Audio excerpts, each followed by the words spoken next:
అబ్బో ఇదొక అర్థం ఇప్పుడే వచ్చింది. ఇక కూటమి సర్కార్ అధికారంలోకి వచ్చే ముందు పబ్లిక్ హామీలు ఇచ్చిన గ్యారంటీలల్లా పిరి బస్సు కూడా ఒకటి. ఇక అయితే మహిళల కోసానికని చెప్పి కూటమి సర్కారు సూపర్ 6 హామీల అమల్లో భాగంగా ఇంకో శుభవార్తనే చెప్పిందయ్యా. ఇక ఆగస్టు 15 మహిళల కోసానికని చెప్పి పిరీల ఆర్టీసీ బస్సుల ప్రయాణ సౌకర్యాన్ని కల్పించబోతున్నట్టుగా సర్కారు అద్భుతమైన మాటనే చెప్పింది. ఇక దీనికి సంబంధిక చేసి అన్ని వివరాలను ప్రకటిక కూడా చేసింది. ఇక ఈ ముచ్చట్లల్లా సీఎం చంద్రబాబు సారు అధికారులతో ఇవాళ సమీక్షనైతే నిర్వహణ చేసిండు. ఇక ఈ పథకం అమలు మీద కీలక ఆదేశాలను సుతం జారీ చేసిండు.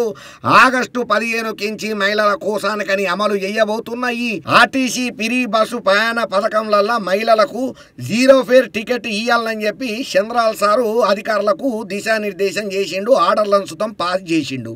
ఎక్కడి నుంచి ఎక్కడకు ప్రయాణం చేస్తున్నారు, పిరి బస్సులో ఎంత మేర వాళ్లకు పైసలు వాదా అవుతున్నది, 100% ప్రభుత్వం ఇస్తున్న రాయితీ వంటి వివరాలు ఆ టికెట్ల పొందు వర్షాలను కూడా చెప్పుకుంటా వచ్చిండు. 0 ఫేర్ టికెట్ తో ఇచ్చుడు ద్వారా లబ్ధి పొందిండ్రనే విషయాన్ని రాష్ట్రంలో మహిళా ప్రయాణికులు అందరూ ఈజీగా తెలుసుకునే అవకాశం ఉంటదని చెప్పి చంద్రాల సార్ చెప్పుకుంటా వచ్చిండు. ఇక దీనికి సంబంధిక చేసినటువంటి ఒక సాఫ్ట్వేర్ ను కూడా రెడీ చేయాలని కూడా ఆర్డర్లు వేసిండు అయ్యా చంద్రాల సారు. ఇక సోమవారం సచివాలయంలో మహిళల కోసానికని చెప్పి ఆర్టీసీ పిరి బస్సు ప్రయాణం పథకం మీద అధికారులతో చాలాసేపు సమీక్ష సమావేశాలను జరిపి మహిళలకు పిరి బస్సు ప్రయాణం పథకంలో ఏ రాష్ట్రాలకు ఆర్థికంగా ఎంత భారం పడ్డది, మన రాష్ట్రంలో ఈ పిరి బస్సు వల్ల ఎంత ఖర్చు కాబోతున్నదనే అంశాల మీద కూడా అధికారులతోని అన్ని వివరంగా సూచనలు చేసుకుంటా ఈ విషయాలను తెలుసుకునే ప్రయత్నం ముఖ్యమంత్రి చంద్రాల సార్ చేసుకుంటా చర్చించిండు అయ్యా. ఎట్టి పరిస్థితులలో ఆగస్టు 15 నాటికించి సమర్థవంతంగా ఈ పథకాన్ని అమలు చేయాలని చెప్పి ఆదేశాలు సుతం జారీ చేసిండు. ఇక మహిళల కోసానికని చెప్పి ఇస్తున్నటువంటి ఈ పిరి బస్సు ప్రయాణం పథకం తొందరలో అమలు చేస్తున్నందుకు ఆర్టీసీకి భారం కాకుండా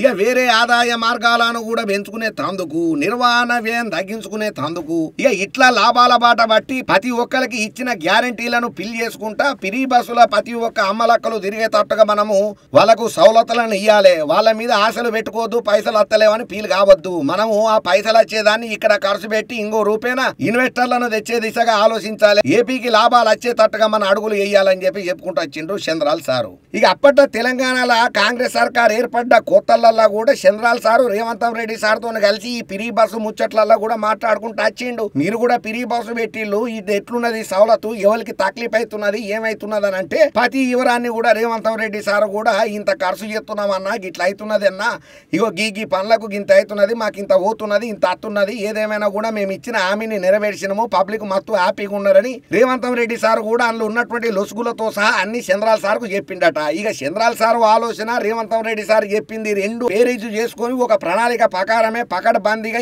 ఇక్కడ ఏది తెలంగాణలో అయినట్టు జోడాలు, గొల్లెం సప్పుళ్ళు, లొల్లులు, పంచాయతీలు లేకుండా ప్రతి ఒక్క అమ్మలక్కలు మంచిగా పోవాలని, అట్లనే ఆటోలకు కూడా ఇక్కడ తకిలిపోయిందన్న ముచ్చట చంద్రాల సార్ శివన రేవంత్ రెడ్డి సార్ వేసిన మాటను కూడా మతిలో ఇరకబెట్టుకొని ఆటో డ్రైవర్లకు కూడా ప్రత్యేకంగా ఏదన్నా పైసలు వచ్చే మార్గాన్ని సూచనలు చేయాలని చెప్పి కూడా చంద్రాల సార్ చేసిన ఆలోచనకైతే ప్రతి ఒక్కరు కితాబులు ఇచ్చుకుంటా తారీఫులు చేసుకుంటా చంద్రాల సార్ ఏది చేసినా మొట్టమొదలు బగ్గనే ఆలోచన చేసి టెక్నాలజీ ప్రకారమే పోతాడు, టెక్నాలజీతో ఆలోచిస్తాడు, ఏది చేసినా పర్ఫెక్ట్ గా ఉంటదని చెప్పి ప్రతి ఒక్క అమ్మలెక్కలైతే ఇక ఎప్పుడెప్పుడు ఆగస్టు 15వ తారీఖు ఈ పిరి బస్సు పెడతారా అని చెప్పి ఆనందంలోనైతే మస్తు హ్యాపీలనైతే ఉండబట్టిండ్రు.